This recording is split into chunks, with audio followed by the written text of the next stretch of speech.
في الدين. وقال الله تعالى: أعوذ بالله من الشيطان الرجيم. بسم الله الرحمن الرحيم. اقرأ باسم ربك الذي خلق خلق الإنسان من علق اقرأ وربك الأكرم الذي علم بالقلم علم الإنسان ما لم يعلم. বিমলপাড়া কবরস্থানের উন্নতি গল্পে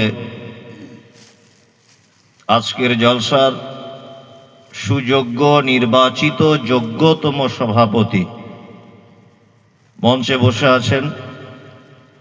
উত্তর পার্শ্ববর্তী গ্রামের মসজিদের একজন পেশ ইমাম হাফেজ কারি মাওলানা আছেন। বিভিন্ন এলাকা থেকে মসজিদের ইমামগণ, শ্রোতা হিসাবে যারা এসেছেন, চলে গেছেন, আসছেন, নারী পুরুষ আবাল বৃদ্ধ বনিতা নির্বিশেষে সকলকে জানাচ্ছি আন্তরিক শুভেচ্ছা, ভালোবাসা, প্রেম, মোবারকবাদ, ধন্যবাদ, সাধুবাদ, স্নেহাশিস যথাক্রমে শ্রেণীগতভাবে।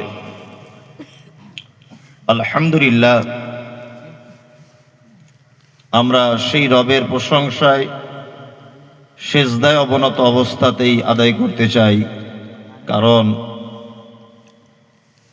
আপনি রবের প্রশংসা ছাড়া আপনার উপায় নেই।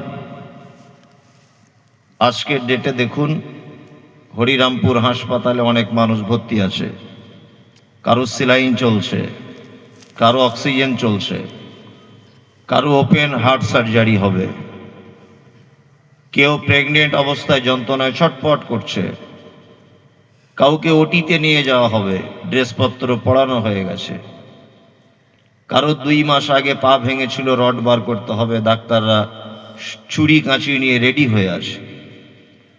আল্লাহ আমাদেরকে সেই সমস্ত মুসিবত বিপদ থেকে দূরে সরিয়ে একটি কোরআনের মজলিসে বসে থাকার শোনার সুযোগ করে দিয়েছেন। তাই সংক্ষিপ্ত আকারে আবার একটু জোরে বলি আলহামদুলিল্লাহ। অতঃপর বিশ্ববরেণ্য নেতা জনাবে মুহাম্মদ রাসূলুল্লাহ সাল্লাল্লাহু আলাইহি ওয়াসাল্লামের উপর অজস্র দরুদ শান্তির ধারায় বর্ষিত হোক। আল্লাহুম্মা আমিন, আল্লাহুম্মা সাল্লি আলাইহি। আমি অক্টোবরের 16 তারিখ থেকে প্রোগ্রাম করছি, মাঝখানে 2 দিন প্রোগ্রাম হয়নি বৃষ্টির কারণে। আর পশ্চিম বাংলাতে আজকে রমজানের আগে আমার শেষ প্রোগ্রাম, আর আজকেই আপনাদের গ্রামে প্রোগ্রামটি। আর আগামীকাল ত্রিপুরাতে আছে, ওটা অন্য রাজ্যে, ওখানে যাব। পশ্চিম বাংলাতে আজকেই প্রোগ্রাম শেষ। আমার বক্তব্য এলাকাতে অনেক শুনেছেন। আমি কিছুদিন আগে আবাদপুরে এসেছিলাম। এখন অনেক চায়ের দোকানে বসে আলোচনা হয় যে মমতাজুল আজকে আমাদের এখানে জলসা জমাতে পারলো না। অনেক জায়গাতে বলে, যেখানে জমে না সেখানকার মানুষ বলে আসলে আমি জমাবো কি করে। আমি স্টেজে উঠলেই আমাকে সব বলে দেয়, এই ব্যাপারে বলবেন না, এই ব্যাপারটা একটু এড়িয়ে থাকবেন, এই ব্যাপারটা না বললেই ভালো। এখানে আমরা সবাই মিলেমিশে থাকি। তাহলে আমি ভাবছি, তাহলে সব যদি আমাকে আগে থেকে মানাই করে দেওয়া হয়, তো আমি বলবো কি? যদি এখানে ওটা হয়নি, এখানে যদি ওটা হয়নি, আমাকে কেউ মানা করেনি। ওই জন্য আমি প্রথমে আপনাদেরকে একটা জিনিস জেনে নিই, কারণ সভাপতি সাহেব মসজিদে আমার সঙ্গে অনেক কথা বলেছেন, আর যেগুলো বলেছেন সব মাথাতে আমার আছে। যে এলাকায় অনেক শিক্ষিত গ্রাম, আমাদের গ্রামে 7 জন না 8 জন MBBS ডাক্তার আছে, ওখান থেকে অনেক স্রোত আসবে। আচ্ছা, আপনারা মিনিমাম মাধ্যমিক পাস করেছেন, মিনিমাম, বেশিটা আমি বলবো না, সব থেকে কম মাধ্যমিক পাস করেছেন এরকম কত লোক এখানে আছেন? হাত তুলুন তো, পুরুষ মানুষরা মাধ্যমিক পাস করেছেন, হাত তুলুন। আমি কিছু ধরবো না, আমি শুধু দেখবো যে কতটা শিক্ষিত মানুষ আছে এখানে, তার আলোচনাটা সেইভাবে করব। এই 5 জন আছে, আপনি তুলুন, আমি একটু দেখতে চাইছি মিনিমাম মাধ্যমিক, হাত তুলুন। অনেক অনেক, মানে এটা আমি জেনে নিলাম। আমি জেনে নিলাম। এখন আমি যদি মহা আকাশ সম্পর্কে আপনাদেরকে তথ্য দিই, আর একটা নির্বোধ মূর্খ লোক যদি এখানে বসে থাকে, তো ও মহা আকাশের কি বুঝবে? ওর জন্য বেদের মেয়ে জ্যোৎস্নার গানের বক্তব্য ঠিক আছে, ও মহা আকাশের কি বুঝবে বলুন? ওই জন্য আমি ওজন করে নিলাম যে শ্রোতাদের গতি কতটা। যদি বলছেন আপনার যোগ্যতা কত, আমার কোনো যোগ্যতা নেই, তবে একেবারেও যে কিছু বুঝি না তাও নয়, একেবারেও যে কিছু জানি না তাও নয়। আজকে আমি যে বিষয় নিয়ে বক্তব্য রাখবো, বিষয়টা শেষ করতে আমার অনেক টাইম লেগে যাবে, কিন্তু কমিটি বা সাহেব আমাকে বলে দিয়েছেন 12টার 1 মিনিট এদিক ওদিক হবে না। আমি ক্ষমা চেয়ে নিচ্ছি, মনে হচ্ছে একটু বেশি হতে পারে, তবে আপনারা যারা বসে আছেন ঠিক যদি শেষ পর্যন্ত এইভাবেই থাকেন, তাহলে আলোচনাটা আমি ঠিক জায়গায় পৌঁছাবো। আর না তো কালকে আলোচনা হবে যে জমাতে পারিনি। আমি যখন জমাবো সেই পর্যন্ত থাকতে হবে, তার আগে না। আজকে বক্তব্যের বিষয় বর্তমান মুসলিমদের দুরবস্থা কেন, এবং এর থেকে বাঁচার উপায় কি, এই দুটি কথা আপনাদেরকে বলবো।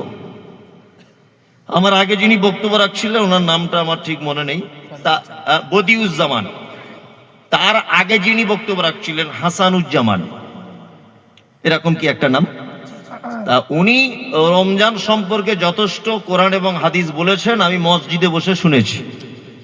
আর ইনি কি বলেছেন মসজিদে আওয়াজ যায়নি, ওটা আমি শুনতে পাইনি। আমি বক্তব্যের বিষয় আজকে রাখছি বর্তমান মুসলিমদের দুরবস্থা কেন এবং এর বাঁচার উপায় কি, এই দুটি কথা আপনাদেরকে বলবো।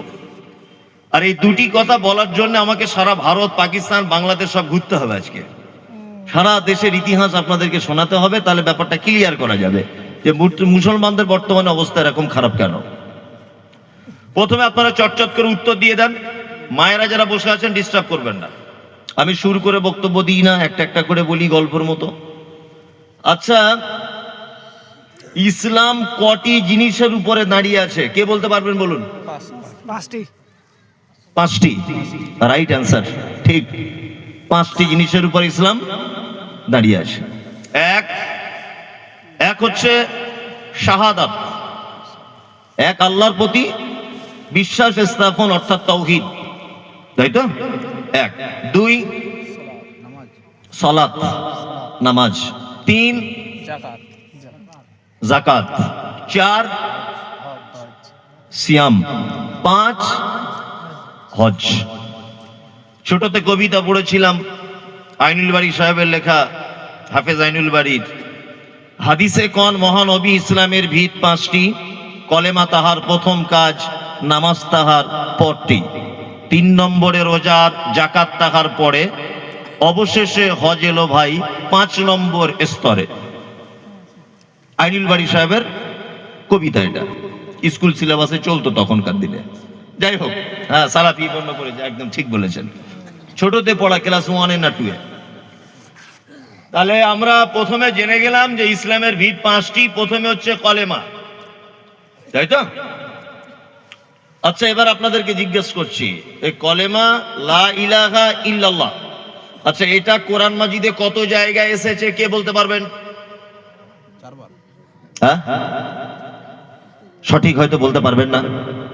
এখন কোন হাফেজকেও ধরলে একটু ভাবতে হবে, কারণ এটা নিয়ে তো কেউ গবেষণা করেনি। আবার আমি না হয় একটু চিন্তা ভাবনা করেছি বলে তাই। আল্লাহ সুবহানাহু ওয়া তাআলা পবিত্র আল কোরআনে বেশ এক জায়গাতে একেবারে স্পষ্ট ভাবে বলে দিয়েছেন লা ইলাহা ইল্লাল্লাহ, আর 2 জায়গাতে বলেছেন তবে অন্য শব্দ মিলিয়ে দিয়ে।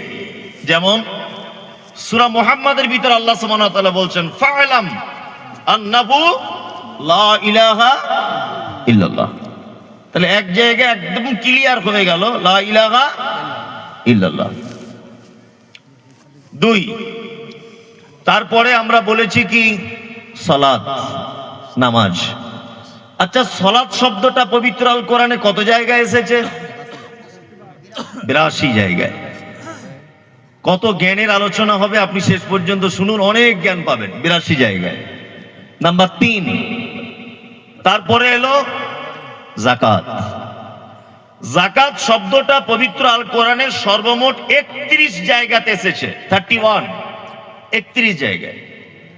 সলাতের সঙ্গে জাকাতকে নিয়ে আসা হয়েছে, যেমন আকিমিস সালাত ওয়া আতুজ যাকাত। সলাতের সঙ্গে জাকাতকে নিয়ে আসা হয়েছে 29 বার, আর জাকাতকে আলাদাভাবে নিয়ে আসা হয়েছে 2 বার। তার হলো কত? 31। আমি কিন্তু ধরবো লাস্টে আবার এগুলো। উত্তর দেওয়ার জন্য রেডি থাকুন, মনোযোগ দিয়ে শুনুন। কলেমা এক জায়গাতে একদম টোটাল এসেছে একবার, আরো 2 জায়গাতে এসেছে একবারই ধরুন। 2 সলাত কত জায়গায়? 82। 3 সিয়াম জাকাত কত জায়গায়? 31। এবার এলো সিয়াম। সিয়াম শব্দটা পবিত্র আল কোরআনে এসেছে সর্বমোট 11 জায়গায়। 11 জায়গাতে সিয়াম। হজ 11 জায়গায় সর্বমোট।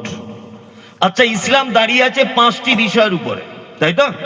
আচ্ছা, এর মধ্যে সব থেকে কোন বিষয়টা কোরআনে বেশি এসেছে? সালাত, তাই না? সালাত। এইবার এতটুকু জিনিস এখানে জেনে দাঁড়িয়ে থাকুন, আমি আর একটু জায়গা ঘুরিয়ে সেটা ধরবো। এবার বলুন, পবিত্র আল কোরআনের সর্বপ্রথম আয়াত অবতীর্ণ হয়েছে কোন বিষয়ে? শিক্ষা। শিক্ষা, শিক্ষা, শিক্ষা। ইকরা, এই শব্দটা প্রথম অবতীর্ণ হয়েছে কোরআনে। আচ্ছা, আপনারা এবার বলতে পারবেন যে শিক্ষার ব্যাপারে কোরআনে আল্লাহ কত জায়গায় বলেছেন? কে বলতে পারবেন? নামাজ একটি ইবাদত, এর ব্যাপারে বলা হয়েছে সালাত 82 জায়গায়। আর ইকরা, পড়ো। জ্ঞানী লোকেরাই সবকিছু জানে। জ্ঞানী লোকেদের জন্য উদাহরণ, যারা জানে না আর যারা জানে এরা কি সমান? যারা জানে আর যারা জানে না অন্ধ আর চক্ষু বিশিষ্ট মানুষের মতো। এক কথায় শিক্ষা কেন্দ্রিক বিষয়ে পবিত্র আল কোরআনে আল্লাহ সুবহানাহু ওয়া তাআলা আয়াত নিয়েছেন 750-এরও বেশি। কত? 750। এটা এই পর্যন্ত থাক, ওটাও এই পর্যন্ত রেখে দিয়েছি, এটাও রেখে দিয়েছি। 750 জায়গায় এসেছে পড়াশোনা করার ব্যাপার। এবার আপনাকে আমি আর একটা জিনিস জিজ্ঞেস করছি। আচ্ছা বলুন, মুহাম্মদ সাল্লাল্লাহু আলাইহি ওয়াসাল্লাম কোন যুগে জন্মগ্রহণ করেছিলেন? যুগটার নাম কি? আইয়ামে জাহিলিয়াত, অর্থাৎ বর্বরতার যুগ, অসভ্যতার যুগ। বর্বরতা এমন পর্যায়ে পৌঁছে গিয়েছিল যে বাপ তার মেয়ের সঙ্গে রাতের বেলা সেক্স করত বৈধ মনে করে, ফুপু তার ভাতিজার সাথে ব্যভিচার করত বৈধ মনে করে। মানুষ মারা গেলে আমার দিকে দেখুন, মাথাটাকে কাটতো, মাথার মগজ বার করে দিত, যে এই যে টুপির মতো মাথার খুলিটা, এতে তারা মদ রাখতো, রেখে মদ পান করত। এতটাই জঘন্য পরিবেশে মুহাম্মদ সাল্লাল্লাহু আলাইহি ওয়াসাল্লাম এসেছিলেন। আল্লাহ নবী সাল্লাল্লাহু আলাইহি ওয়াসাল্লাম যখন এসেছিলেন পৃথিবীতে, তখন মূলত 4টি পাপ ছিল সব থেকে মারাত্মক পাপ। কটি পাপ? 4টি। এক হচ্ছে চক্রবৃদ্ধি হারে সুদ, 2 মদ পান, 3 ব্যভিচার, 4 গোত্রীয় ঝামেলা, বংশ ঝামেলা। আল্লাহ নবী সাল্লাল্লাহু আলাইহি ওয়াসাল্লাম এই অন্ধকারে নিমজ্জিত জাতিকে আলোক দিকে টেনে আনার জন্য একটা সংগঠন তৈরি করেছিলেন। সংগঠনটির নাম দিয়েছিলেন হিলফুল ফুজুল। আর সংগঠনটি পরিচালনা করতেন নিজে, আর সদস্য হিসাবে যারা ছিল বা কর্মী হিসাবে যারা ছিল তারা ছিল সব যুবক। এই যে ঘটনাটা বলছি, আল্লাহর নবী হবার আগের ঘটনা, কিন্তু মাথায় রাখবেন তখন তিনি নবী হননি। এই যুবকদেরকে নিয়ে সমাজের অন্যায়কে দূরীভূত করার জন্য তিনি আপ্রাণ চেষ্টা চালাচ্ছিলেন। আর এরই মাঝখানে আল্লাহ নবী সাল্লাল্লাহু আলাইহি ওয়াসাল্লাম গারে হিরাতে চলে যেতেন। আমি নিজে দেখেছি, কারি সাহেব বলছিলেন, আমিও গেছি, আমি নিজে দেখার কথা বলছি গারে হীরাতে নিচে থেকে দাঁড়িয়ে উপরের দিকে তাকালে একটা মানুষকে মনে হবে যে কোন একটা পাখি যেন ঘুরছে ওখানে, এতটাই উঁচু জায়গা। এই জায়গাটা আল্লাহ নবী সাল্লাল্লাহু আলাইহি ওয়াসাল্লাম কি করতেন? আল্লাহর ধ্যান করতেন। একদা জিবরিল আমিন এলেন, এসে বলছেন ইকরা, আপনি পড়ুন। মুহাম্মদ সাল্লাল্লাহু আলাইহি ওয়াসাল্লাম বলছেন আমি তো পড়তে জানি না, আমি পড়তে জানি না।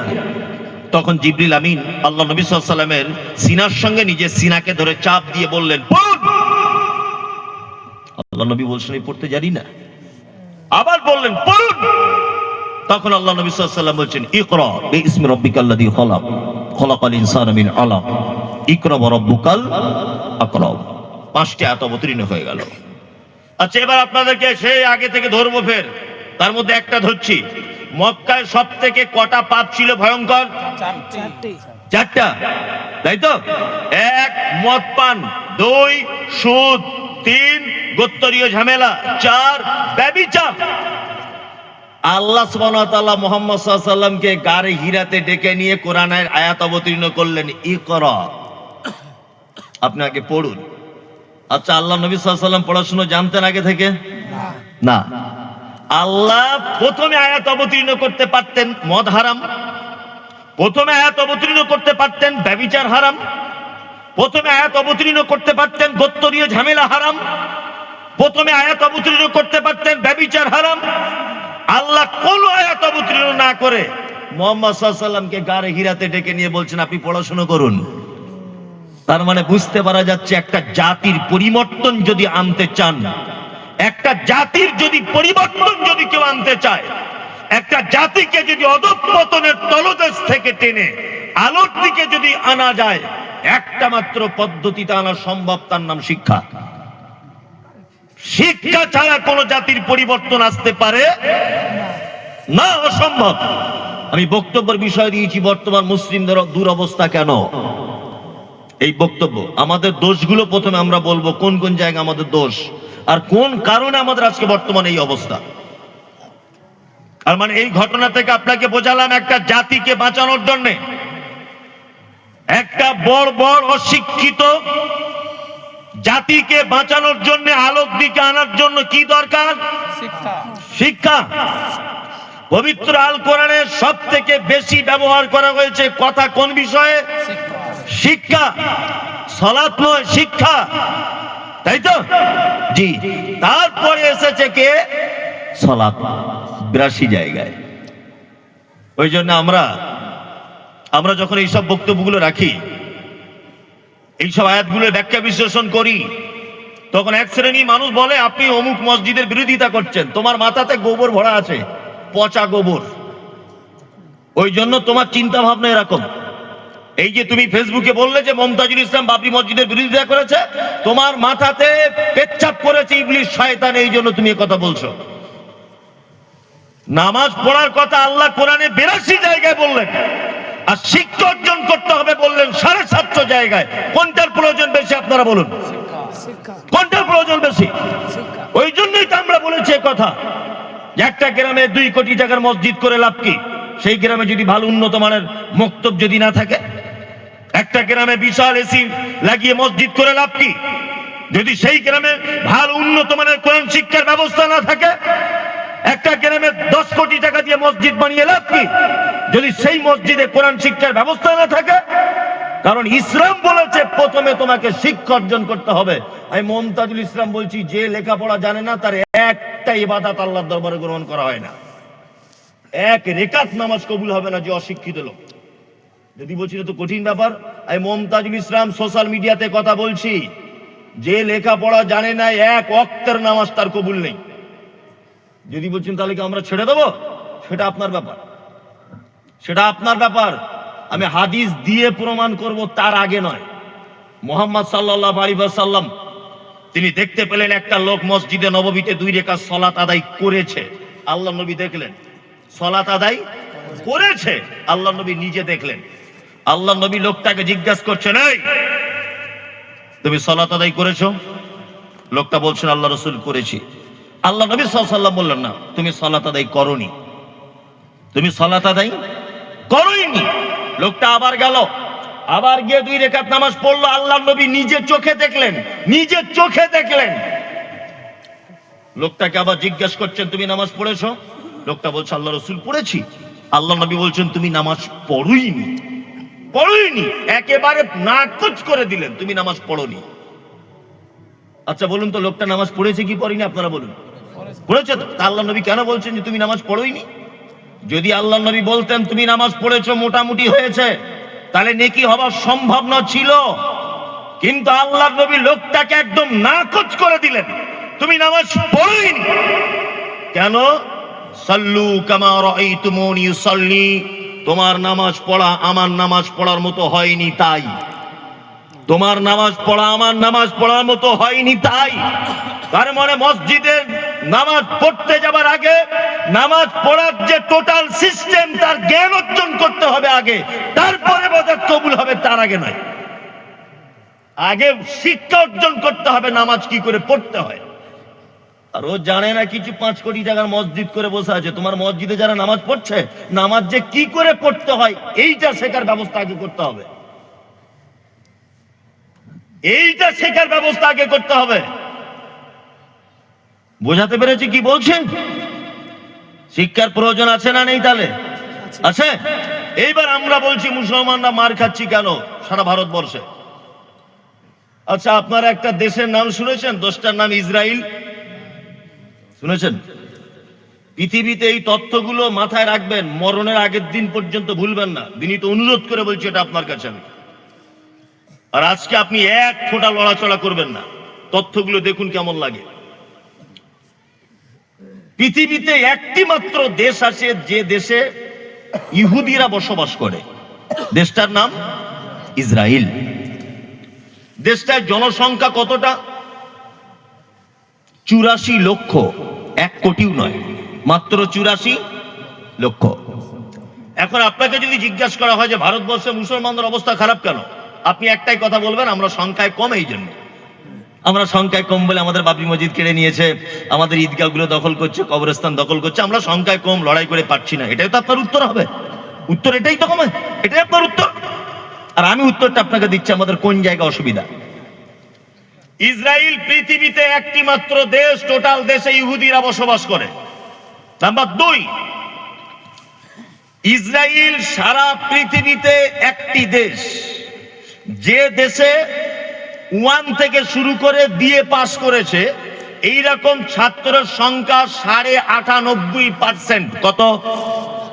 98.5%। আপনারা জানেন যে ইসরায়েল 84 লক্ষ মানুষ, পশ্চিম বাংলা আমরা প্রায় 14 কোটি মানুষ। আমাদের সরকার পশ্চিম বাংলার মমতা ব্যানার্জি কত কোটি? 14 কোটি মানুষ। মানে আমাদের 13 ভাগের 14 ভাগের 1 ভাগেরও কম টোটাল দেশের জনসংখ্যা। আপনারা জানেন তাদের এত ক্ষমতা যে ফিলিস্তিনের মাটিতে একেবারে কাট কাট কাট কাট কাট কাট কাট কাট করে গুলি চালিয়ে সব মা বোনেদের ইজ্জত হরণ করে গাজা শহরটাকে ধ্বংস করে দিল। ওই আপনার ফিলিস্তিনের মসজিদটাকে ধ্বংস করে দেওয়ার চেষ্টা চালাচ্ছে। কিছুদিন আগে ওদের এত ক্ষমতা, ইরানের মতো পৃথিবীর 3য় শক্তিশালী দেশকে পর্যন্ত হামলা চালিয়েছে। ইরান, আমেরিকা, ডোনাল্ড ট্রাম্পকে পর্যন্ত তারা হুমকি দেয়, আমাদের উপরে বেশি চোখ দেখাবি না। আমেরিকার মতো পৃথিবীর একটা শ্রেষ্ঠ শক্তিশালী দেশ, তাকে পর্যন্ত হুমকি দেয় কে? এই 84 লক্ষ ইসরায়েল। এদের এত পাওয়ার কেন? কোন জায়গাটা এদের এত পাওয়ার? এটা আগে জেনে নেন। 1, ইসরায়েলে 1 থেকে বিএ পাস করেছে এরকম ছাত্রর গড় এভারেজ সংখ্যা 98.5%। 2, সারা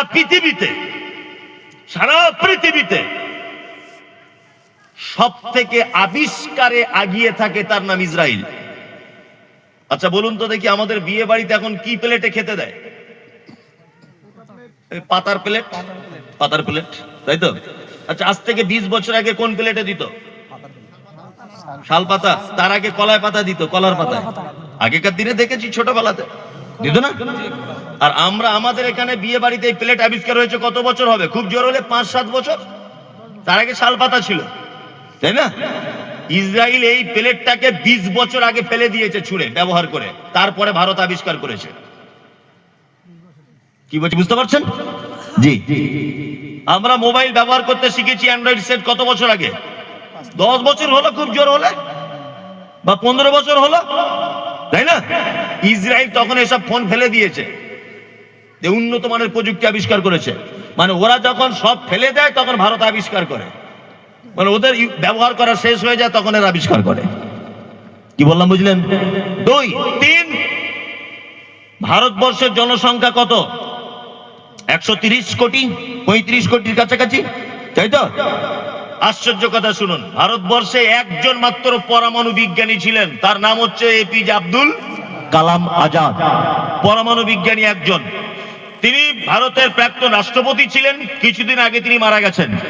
কিছুদিন আগে মারা যাওয়ার পরে আজকের ডেট 16 তারিখ পর্যন্ত ভারতবর্ষে দ্বিতীয় কোনো পরমাণু বিজ্ঞানীর জন্ম হয়নি। আর ইসরায়েলের 84 লক্ষ মানুষ, তাদের প্রায় 700-র কাছাকাছি পরমাণু বিজ্ঞানী তারা স্টক করে রেখে দিয়েছে। ভাবতে পারছেন? নাম্বার 4, পৃথিবীর একটি দেশ আছে যে দেশের 5 বছর থেকে 15 বছরের ছেলেরা স্কুলে না গেলে তার বাপের 3 বছর জেল। কোন দেশ?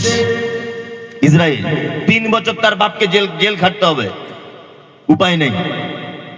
নাম্বার 5 বছর থেকে 15 বছর পর্যন্ত একটা স্টুডেন্টের যাবতীয় খরচা সরকার বহন করে, তার নাম ইসরায়েল। সংখ্যায় তারা কম, তাই না? আচ্ছা এবার বলুন, সারা পৃথিবীতে তারাই তাণ্ডব চালাচ্ছে কেন? পৃথিবীর মূল সম্পদগুলো তাদের কাছে আছে। কি বলছি বুঝতে পারছেন না? মূল সম্পদ তাদের কাছে আছে। সারা পৃথিবীকে তারা হুঙ্কার দিচ্ছে না? দিচ্ছে। আচ্ছা আমরা কি মুসলমানরা বর্তমানে এসআইআর, এনআরসি, ডিটেনশন ক্যাম্প, ওয়াকফ সম্পত্তি দখল, বাবরি মসজিদ ভাঙা, এই সমস্ত ব্যাপারে আমরা নির্যাতনের শিকার হচ্ছি কি হচ্ছি না? যখন আপনাকে জিজ্ঞাসা করা হবে কেন, আপনি একটা উত্তর দেবেন, আমরা সংখ্যায় কম। ইতিহাস জেনে নেন, সারা পৃথিবীতে পৃথিবীর সূচনা থেকে মুসলমানদের যত জায়গায় জয় এসেছে, কোন জায়গায় সংখ্যা গরিষ্ঠতার কারণে জয় আসেনি। প্রত্যেক জায়গায় সংখ্যালঘু থাকার পরে জয় এসেছে। প্রমাণ আপনাকে দিই। মুহাম্মদ সাল্লাল্লাহু আলাইহি ওয়াসাল্লাম, ওনার দলে লোক তখন বেশি ছিল না আবু জেহেলের দলে? আবু জেহেলের দলে। মক্কা বিজয় করেছিল কারা? মুহাম্মদ সাল্লাল্লাহু আলাইহি ওয়াসাল্লামের মানুষ, অর্থাৎ আল্লাহ নবী সাহাবীগণ, আল্লাহ নবীর পক্ষে যারা ছিলেন তারা মক্কা বিজয় করেছিলেন। তখন মুসলিমদের সংখ্যা বেশি ছিল না কম? কম। ইসলামের প্রথম যুদ্ধের নাম কি? বদর। মুসলিম সৈন্য কত ছিল? 313 জন। বেঈমান মুশরিকরা কতজন? 1000। জয়লাভ করেছিল কারা? মুসলমানরা। আপনারা জানেন যে ভারতবর্ষকে আমরা 1000 বছর যাবৎ শাসন করেছি। আপনারা জানেন 1000 বছর আমরা এদের শাসন করেছি। তারপর শাসন করেছে ব্রিটিশ প্রায় 180 থেকে 90 বছরের কাছাকাছি এদের শাসন করেছে। তারপর 1947 সালে হিন্দু মুসলিম যৌন খ্রিস্টান ইহুদি হাঁড়ি চুয়ার চামার বাগদি ছুতোর মেতর সমস্ত মানুষ, গরিব ধনী এক লেভেলের মানুষ একতাবদ্ধ হয়ে 1947 সালে 15 আগস্টে এই দেশ ব্রিটিশদের কালো হাত থেকে মুক্ত করে স্বাধীনতার পতাকা তুলেছিল। আমরা ইতিহাস জানি কি জানি না? জানি। এইবার আপনাদেরকে একটা কথা বলি, তখনকার দিনে 1000 বছর যে মুসলমানরা দেশ চালিয়েছিল, এই মুসলমানরা কত পার্সেন্ট ছিল? কে বলতে পারবে? বলতে পারবেন না? 6.5%। কত? 6.5% মুসলমান আমরা দেশ চালিয়েছি। কত বছর? 1000 বছরের কাছাকাছি। আজকে ভারতবর্ষের মাটিতে মুসলিম সংখ্যা কত? 35% কাছাকাছি। 6.5% দেশ চালিয়েছি 1000 বছরের কাছাকাছি। আর 35% মুসলমান থাকার পরও বাবরি মসজিদ ঠেকানো গেল না, এসআইআর ঠেকানো গেল না, ওয়াকফ সম্পত্তি ঠেকানো গেল না, ডিটেনশন ক্যাম্প থেকে আসাম থেকে মুসলিম মা বোনেদেরকে বাঁচানো গেল না, ত্রিপুরার মসজিদ বাঁচানো গেল না। আজও পর্যন্ত নির্যাতনের শিকার হচ্ছে মুসলিমরা। কেন? 6.5% দেশ চালিয়েছি 1000 বছর আমরা, আর 35% পাছার চামড়া তুলে দিচ্ছে নরেন্দ্র মোদী সরকার। কারণ কি? কারণ একটা তো আছেই, আছে না নেই? আছে কারণটা আপনাকে ছোট্ট করে, অনেক কারণের একটা কারণ আপনাদেরকে বলি। সেটা কি? কারণ হচ্ছে এই যে আজকে উপর মহল পর্যন্ত জেনে গেছে, উপর মহল, যে বদরের মাঠে 313 জন যে মুসলমানের কোয়ালিটি ছিল, বর্তমান ভারতবর্ষের 35% মুসলমানদের এ কোয়ালিটি নাই।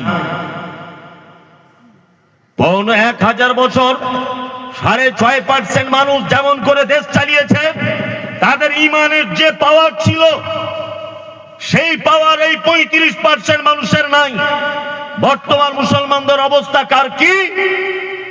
যারা বাবরি মসজিদ ভেঙেছে, রাম মন্দির নির্মাণ করেছে, যারা ওয়াকফ সম্পত্তি কেড়েছে, যারা দাড়ি টুপি দেখলেই হত্যার লীলা চালাচ্ছে, ত্রিপুরাতে যারা মসজিদ ভেঙে দিল, যারা ওয়াকফ সম্পত্তি কেড়ে নিল, এই রকম পার্টির নেতাও যদি ভোটের আগের দিন 2000 টাকা দেয়, তা বর্তমান মুসলমান তাকেই ভোট দিয়ে দেবে, তাকেই ভোট দিয়ে দেবে। তার জ্বলন্ত প্রমাণ আপনাদেরই দিনাজপুর থেকে একজন মহিলা বিজেপির ক্যান্ডিডেট হয় কি হয় না? ঠিক বলছি না ভুল বলছি? ঠিক বলছি না ভুল বলছি? ঠিক। তার মানে উপর মহল পর্যন্ত জেনে গেছে এরা সে মুসলমান নেই, সব ডুপ্লিকেট মুসলিম, সব ডুপ্লিকেট মুসলিম। আমাদের মায়ের খাবার সব থেকে বড় কারণ যেটা, পবিত্র আল কোরআনকে আমরা অপমান করেছি, আর পবিত্র আল কোরআন আমরা বুঝিনি। তার এক, আমরা শুধু মসজিদ করতে ব্যস্ত, আমরা শুধু মসজিদ করতে ব্যস্ত, অথচ আল্লাহ সুবহানাহু ওয়া তাআলা 750 জায়গায় লেখাপড়া শেখার কথা বলেছে, স্কুলের দিকে আমরা যাই না। ইহুদি খ্রিস্টানের ছেলেরা ইসরায়েলের 15 বছর পর্যন্ত স্কুলে না গেলে তার বাপের 3 বছরের জেল। আর তোমার ছেলে 13 বছরের চেন্নাই রাজমিস্ত্রি কাজ করে, তো তোমার পাছার চামড়া তুলবে না কার তুলবে? ঠিক করছে, তোমার পাছার চামড়া তুলছে। তোমার 13 বছরের ছেলে রাস্তাতে বিড়ি টানছে, নির্লজ্জ বেহা। 12 বছরের ছেলে কলকাতা হোটেলে কাজ করতে পাঠিয়েছো তুমি। এত টাকার দরকার কেন? হ্যাঁ, এত টাকার দরকার কেন? ওই জন্য আপনাকে আমি বলেছি এর আগেও সোশ্যাল মিডিয়াতে, এই আপনার স্ত্রীকে বলবেন একটা শাড়ি 2 বছর পরতে হবে, ব্লাউজ ছিঁড়ে গেছে আবার সেলাই করতে হবে, জুতো ছিঁড়ে গেছে আবার ফের সেলাই করে চালাতে হবে 1.5 বছর, ছেঁড়া জুতোই 1.5 বছর চলবে। বাড়ি কোন রকম করে তৈরি করবেন, বেশি ভিআইপি করার দরকার নেই। একটু টাকা পয়সা বাঁচান, বাঁচিয়ে বাঁচিয়ে ওই টাকাটা ছেলে মেয়েদের লেখাপড়ার পিছনে ইনভেস্ট করুন। আর এত বড় গাধা 300 টাকা ইনকাম করেছে, 1.5 কেজি গোশ কিনে নিয়ে বাড়ি এসছে। এখন মর, ছেলের বেতন দেওয়া হয়নি স্কুলে। এতো বোঝে না, মাথা মোটা, গোবর ভরা মাথাতে।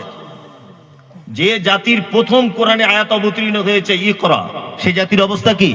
পড়াশোনা আগিয়ে না পিছিয়ে? হ্যাঁ, এবার আপনাদেরকে আর একটা রিপোর্ট আমি শোনাই। 2017 সালে 2011 সালে আদমশুমারি হয়েছিল, মনে আছে? এটা আদমশুমারি হয়নি? হয়েছিল। 2011 সালের আদমশুমারি রিপোর্ট অনুযায়ী পশ্চিম বাংলাতে মুসলমানদের নাম সই করতে পারে এইরকম পুরুষ মানুষের শিক্ষার হার 78%, আর নারীর সংখ্যা 68%, যারা শুধু নাম লিখতে পারে, মাধ্যমিক পাস করেছে। এইরকম পুরুষ মানুষের সংখ্যা 11.5%, 2011 হিসাব বলছে এটা। আর নারীর সংখ্যা 9.5%-এর একটু বেশি। 2011 রিপোর্ট অনুযায়ী, আপনাকে আবার বলছি, মুসলমান ছেলে আর মেয়ে বিএ পাস করেছে কত পার্সেন্ট? 3.5% মাত্র। মানে 100টা ছেলে খুঁজলে 3.5 জন পাওয়া যাবে যারা বিএ পাস। আর ইহুদিরা কত? 98%। তাহলে বলুন, তারা সারা দেশে বোমা চালাবে, সারা দেশ তারা দখল করার চিন্তা করবে, সারা দেশকে তারা হুমকি দিবে? না আমরা হুমকি দিব? কোনটা? কিছু করার নেই। ওই যে সব জায়গায় যাচ্ছে আর মার খাচ্ছে, পাছা গরম করে দিচ্ছে, ঠিক করছে, তোমাকে মারছে, তুমি স্কুলে যাবে না। আচ্ছা, এবার আপনাদেরকে একটা কথা বলি, আমি খুব শিক্ষিত, ধরে নেন না, আমি এখন আইপিএস অফিসার আপনাদের গঙ্গারামপুর থানার বা কোনো জায়গায়, গঙ্গারামপুর থানার আমি এসপি, ধরে নেন। বড় বাবু আমি, বা ভালো একটা আপনাদের এলাকার ডিএম আমি ধরে নেন। এখন আপনারা যতজন এখানে আছেন সবাই মিলে যদি আমার সঙ্গে আপনারা লাগেন, তা বলুন তো আমি জিতবো না আপনারা জিতবেন?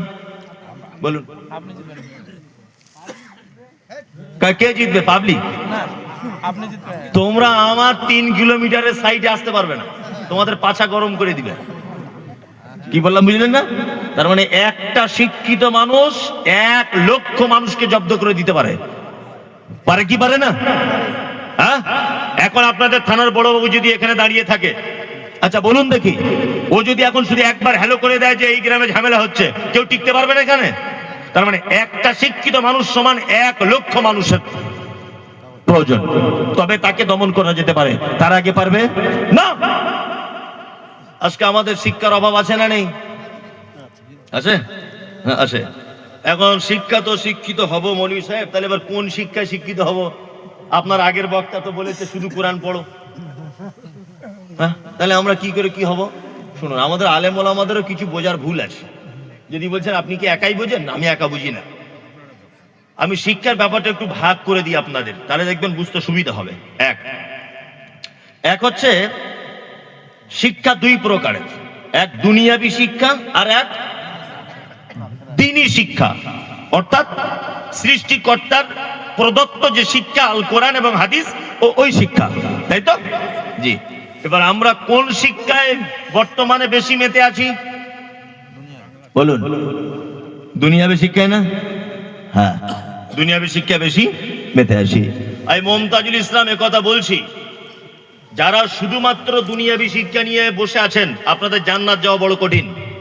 প্রমাণ করব না তো আপনারা আমায় বাড়ি যেতে দেবেন না, এছাড়া আর কি বলবো? প্রমাণ করবো এটা।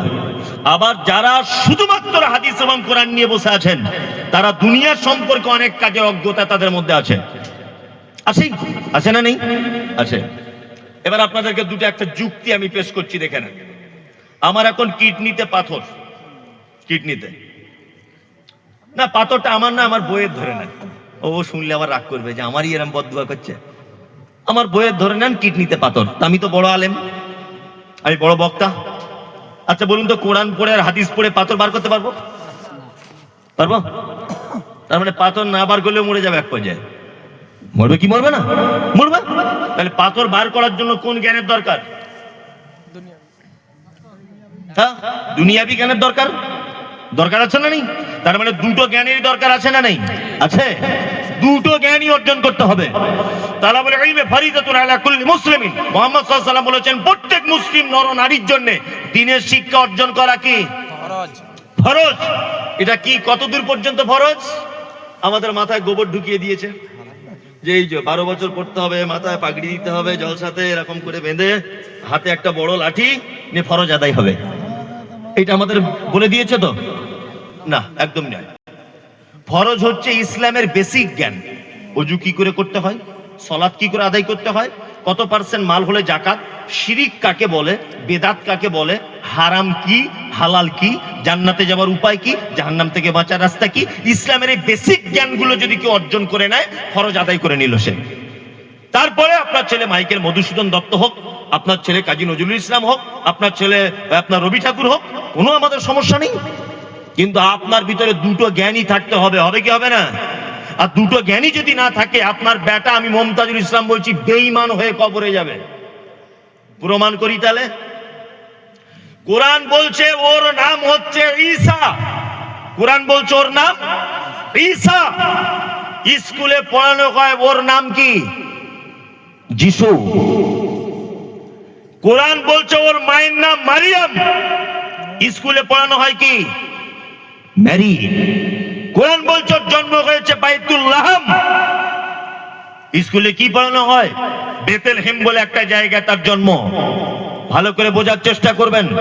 কোরআন বলছে ফাইন্না খলাকনাকুম মিন তুরাবিন সুম্মা মিন নুতফাতিন সুম্মা মিন আলাকাতিন। আল্লাহ তাআলা বলছে মানুষকে তৈরি করেছি মাটি থেকে। মাটি থেকে মানুষকে তৈরি করা হয়েছে। স্কুলে কি পড়ানো হয়? স্কুলে পড়ানো হয় বানর থেকে মানুষ হয়েছে। পড়ানো হয় কি হয় না? 200 বছর আগেকার থিওরি চার্লস ডারউইনের। তাই এবার বলুন, আপনাকে বলছি, কোরআন বলছে মাটি থেকে তৈরি মানুষ, স্কুলে পড়ানো হচ্ছে ওকে তৈরি হয়েছে বানর থেকে। তা কোরআনের সঙ্গে এই কথার আসমান জমিন ডিফারেন্স আছে না নেই? কোরআন বলছে ওর নাম ঈসা, স্কুলে পড়ানো হচ্ছে ওর নাম যিশু। তাহলে কোরআনের সঙ্গে স্কুলের পড়ার আসমান জমি ডিফারেন্স আছে না নেই? আছে। তাহলে আপনার বেটা যদি শুধু এইটুকু জেনে যদি মারা যায়, ওর নাম যিশু, ওর মায়ের নাম মেরি, ওর জন্ম বেথলেহেম, আর আপনার বেটা যদি এতটুকু জেনে যান মারা যায় যে মানুষের জন্ম হয়েছে বানর থেকে, তাহলে বলুন মরার পরে তার ঈমান সাথে নিয়ে গেল না ঈমান হারিয়ে গেল? হারিয়ে গেল। ওই জন্য আমি মমতাজুল ইসলামের কথা বলছি, আপনার ছেলে যেমন ইংলিশ মিডিয়ামে শিখবে এর নাম যিশু, তেমন আপনার ছেলে মাদ্রাসাতেও শিখবে এর নাম ঈসা। আপনার ছেলে যেমন শিখবে বানর থেকে মানুষের তৈরি, আপনার ছেলেকে এটাও জানতে হবে মাটি থেকে কোরআন বলেছে তৈরি। আপনার ছেলেকে এটা জানতে হবে তার নাম মারিয়াম, স্কুলে আপনার ছেলে জেনেছে তার নাম মেরি, কোরআন বলছে জন্ম বাইতুল লাহাম। আপনার বেটাকে এটাও জানতে হবে তার জন্ম হয়েছে বেথলেহেম। কোরআনেরও জ্ঞান থাকবে, দুনিয়ারও জ্ঞান থাকবে। তাছাড়া আপনার বেটা এক পর্যায়ে বেঈমান হয়ে মারা যাবে। এখানে একটা তথ্য আপনাদেরকে দিই, স্কুলে দেখবেন এখনো পড়ানো হয়, বানর থেকে মানুষ হয়েছে, পড়ানো হয় কি হয় না? হয়। মাঝে মাঝে এত হাসি লাগে বুঝলে, মনে মনে ভাবি এই কথাটা যে বলেছে তার সঙ্গে যদি একবার দেখা হতো, তা দুটো আঙ্গুর ফল নিয়ে সস্তার বাজারে ওর সাথে দেখা করতে যেতাম। এই তত্ত্ব পেশ করেছে চার্লস ডারউইন 200 বছর আগে। কি বললাম বুঝলেন? ওই জন্য দেখবেন ডাক্তার বাবুদের অফিসের পিছনে, হেডমাস্টার অফিসের পিছনে দেখবেন ক্যালেন্ডার থাকে, আর আমার দিকে ফিরুন, ক্যালেন্ডার একটা এরকম করে, আর একটা এরকম করে, আর একটা একটু এরকম করে, আর একজন হাফ প্যান্ট পরে, তারপরে ওই গড়িয়াল, তারপরে আপনার বানর, হাফ বানর, তারপরে দেখবেন ফুল মানুষ। এরকম ক্যালেন্ডার দেখেছেন? এখন আছে না নেই? আছে। তার মানে বোঝাতে চাই আগে মানুষ এরকম ছিল, তারপর বিবর্তন হয়ে এরকম, তারপর বিবর্তন এরকম, তারপর বিবর্তন এরকম, তারপর গড়িয়াল হলো, তারপরে শিবপাঞ্জি হলো, তারপরে বানর হলো, তারপর মানুষ হলো। দেখানো হয় কি হয় না? হয়। এ কথা বলেছে কে? Charles Darwin. আমি বলছি চার্লস ডারউইন 200 বছর আগে এই তথ্য পেশ করেছে। 2026 সালে তো স্কুলে এটা পড়ানো হচ্ছে। তাই বলছি যে স্কুলে যে 70,000 টাকা বেতন পায়, তো ওর মাথাতে কি গোবর আছে? ও কি বোঝে না? আমার বাড়িতে একটা গাই গরু আছে, দেশি গরু, অরিজিনাল নেই, বোঝানোর জন্য বলছি। দেশি গরু আছে, তা 1.5 কেজি করে দুধ হয়। তা আমার স্ত্রী যখনই, আমি তো বাড়ি যাই না, 20 দিন 25 দিন পরে পরে একবার করে বাড়ি যাই, বিভিন্ন হোটেলে রায়গঞ্জ, ফারাক্কা, এখানে ওখানে থাকি, দূরে বাড়ি বলে বাড়ি যাই না প্রতিদিন। তা আমার স্ত্রী একদিন আমাকে বলছে যে আপনার গরুতে যে দুধ দেয়, আপনার ছেলে মেয়ে দুজনা খেয়ে নেয়, আপনার আব্বা মায়ের হয় না, আর আমি তো মা, আমি না খেলেও চলবে, আর আপনিও বাড়ি এলে আপনারও তো দুধ ভাগে পড়ে না, তাহলে দুধ বেশি হবে এরকম একটা গরু কিনুন না, তাহলে দুধ, বাড়ির টাটকা দুধ খাওয়া হবে। তা আমি তখন গরুর ডাক্তারকে ফোন করেছি, ডাক্তারকে ফোন করে বলছি, শৈলেন বাবু, আচ্ছা আমার স্ত্রী বলছিল একটু দুধ বেশিওয়ালা গরু যদি কেনা যায় কি হবে? তা শৈলেন বাবু আমাকে বলছে কোনো সমস্যা নেই, আপনার গরুটা যখন আবার পেটে বাচ্চা হওয়ার আগে যখন টাইম হবে তখন আমাকে বলবেন, আমি একটা জার্সি গরুর ইনজেকশন দিয়ে দেবো। আচ্ছা বলুন, দেশি গরুর পেটে জার্সি গরুর ইনজেকশন পুশ করলে জার্সি গরু হওয়া সম্ভব না অসম্ভব? সম্ভব। সম্ভব। ডাক্তার জার্সি গরু ইনজেকশন দিয়েছে, জার্সি গরু হয়েছে, ও আস্তে আস্তে বড় হলো, এখন 12 কেজি করে দুধ হয়। আমার স্ত্রী খুব খুশি। এখন আমার স্ত্রী তো মেয়ে ছেলে, তো বুদ্ধি নেই, মেয়ে ছেলে যে একেবারে বুদ্ধি নেই তা না, তবে একটু কম। তা আমার মেয়ে আছে বাড়িতেও, খুব কাঁদছে, কাঁদতে কাঁদতে বলছে আব্বা আমার একটা হরিণের বাচ্চা এনে দাও না, আমি একটু খেলবো, এনে দাও না। আমি বলছি আরে মা, তুই যদি বলতিস একটা পুতুল কিনে দিতে তবুও নাই সম্ভব, পাওয়া যেত বাজারে। তুই যদি বলতিস একটা টিয়া পাখি কিনে দিতে তবুও বাজারে পাওয়া যায়। তুই যদি বলিস যে আমার জন্য একটা পাখির বাচ্চা এনে দিতে হবে তবুও এটা সম্ভব, এর ওর কাছে ধার করে নিয়ে যাওয়া যাবে। কিন্তু তুই এমন জিনিসের বায়না করছিস যেটা কোনোদিন আমার কোটি টাকা থাকলেও সম্ভব নয়। হরিণের বাচ্চা কিনতে পাওয়া যায়? যায় না। আর এটা আইনত অপরাধ বন দপ্তরের পক্ষ থেকে, ভারতের সংবিধানে কোনো প্রাণীকে আপনি বাড়িতে আটক করে রাখতে পারেন না, ওটা বনের প্রাণী, অপরাধী আপনি। তা আমার মেয়ে যখন খুব কান্নাকাটি করছে, আব্বা আমার হরিণের বাচ্চা লাগবেই লাগবেই, একটা মেয়ে খুব আদরের, আমার স্ত্রী তখন আমাকে বলছে রাতে শুয়ে শুয়ে, হাগো তুমি এই গরুর ডাক্তারকে বলো না, এই দেশি গরুর পেট থেকে যদি জার্সির বাছুর হয় নিশ্চয় হরিণেরও হবে। একটা হরিণের ইঞ্জেকশন দিতে বলো। তা আমার বউ মানে মেয়েদের যা বুদ্ধি আছে, বুঝলেন তো? তা ওদের যে বুদ্ধি নাই তা নয়। আমি জলসাতে সারা বাংলার প্রধান বক্তা, বক্তব্য রাখি, আর বাড়ি গিয়ে যদি কিছু বলি তো আমাকে বলে তোমায় কে ডাকে বলো তো, তোমায় কে ডাকে, সব আজে বাজে কথা কে শোনে? হ্যাঁ, আমার কাছে বোকা না, অন্য জায়গায় যাও। তবে আমি আরে সারা বাংলার আমি প্রধান বক্তা, তোর কাছেই আমার জ্ঞান নেই? সারা বাংলার লোক আমার কাছে ফতোয়া জিজ্ঞেস করে রে ফোন করে, আর তোর কাছে আমি জীবনে কিছু হতে পারলাম না। তা মেয়েদের বুদ্ধি যা হয়। তা আমার স্ত্রীর কথা শুনে আমি ডাক্তারকে ফোন করেছি, আমিও তো বুঝতে পেরেছি। ডাক্তার তখন বলছে আপনি বক্তা লোক, আপনার এই জ্ঞান হলো? চি চি চাস্তাক, হিন্দি লোক তো, চি চি চি চি। গরুর পেট থেকে কোনোদিন হরিণের বাচ্চা হয়? আচ্ছা বলুন তো, এটা কোনোদিন সম্ভব কিয়ামতের আগের দিন পর্যন্ত? সম্ভব নয়। এটা অরিজিনাল ঘটনা নয়। আমার স্ত্রী আর গরুকে নিয়ে যেটা বললাম, এটা বানানো ঘটনা, উদাহরণ দেওয়ার জন্য। কি বললাম বুঝলেন? তার মানে গরুর ভিতরে যে মেশিন পত্র আছে, এতে শুধু গরুই হবে। আপনি ভিয়েতনামি গরু চান হবে, বাংলাদেশি গরু চান হবে, আমেরিকান গরু চান হবে, আপনি জার্সি গরু ওর পেট থেকে চান হবে, ইনজেকশন দিলেই হবে। কিন্তু ওর পেট থেকে কিয়ামত পর্যন্ত হরিণের বাচ্চা সম্ভব নয়, বাঘের বাচ্চা সম্ভব নয়, কোনদিন ওর পেট থেকে কোনদিন হাতির বাচ্চা পাওয়া সম্ভব নয়, অসম্ভব। ওই মেশিনই ওর ভিতরে নাই। আমি চার্লস ডারউইনকে বলবো, চার্লস ডারউইন সাহেব, আপনি যে বললেন বাঁদর থেকে মানুষ হয়েছে, তো কই 200 বছর আগে আপনি এই কথা বললেন। আমি সুন্দরবনে যাই প্রত্যেক বছরে ফ্যামিলি নিয়ে বেড়াতে, কই সুন্দরবনের বুড়ো বাঁদরেরা কই একটাও তো মানুষ কেউ হলো না আজ পর্যন্ত, কাউকে তো দেখা পাওয়া গেল না।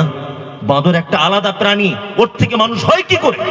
অসম্ভব, এটা একটা মিথ্যা থিওরি। অত স্কুলে পড়ানো হচ্ছে। আমি যেটা বলতে চাইছি, আপনার বেটা যেমন জানবে বানর থেকে মানুষ তৈরি, আপনার বেটা তেমন সঠিকটাও জানবে। কোরআন বলেছে মানুষকে তৈরি করা হয়েছে মাটি থেকে। দুটো শিক্ষায় আমরা শিক্ষিত হব ইনশাআল্লাহ, ইনশাআল্লাহ। আপনার ছেলে অন্তত পক্ষে 2-4 বছর মাদ্রাসায় পড়ান, তারপরে আপনার ছেলেকে ভালো কোনো মিশনে ভর্তি করে ডাক্তার করান, ইঞ্জিনিয়ার করান, প্রফেসর করান, আপনার ছেলেকে আপনি ব্যারিস্টার করান, কোনো আপত্তি নাই।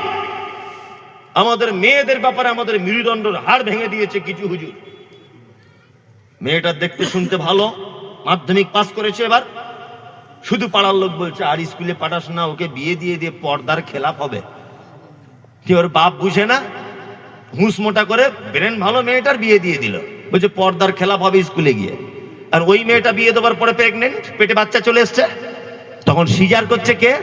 না হরিপদ ঘোষ, অমুসলিম। ওটিতে শুইয়ে জামা কাপড় খুলে তার পেটে ছুরি চালাচ্ছে কে? হরিপদ ঘোষ। তোমার মেয়ের তখন পর্দার অসুবিধা হলো না? তোমার মেয়ের এতক্ষণ মানুষ মুখটা শুধু দেখতে পাচ্ছিল, এই ভয়ে তুমি স্কুলে পাঠাওনি।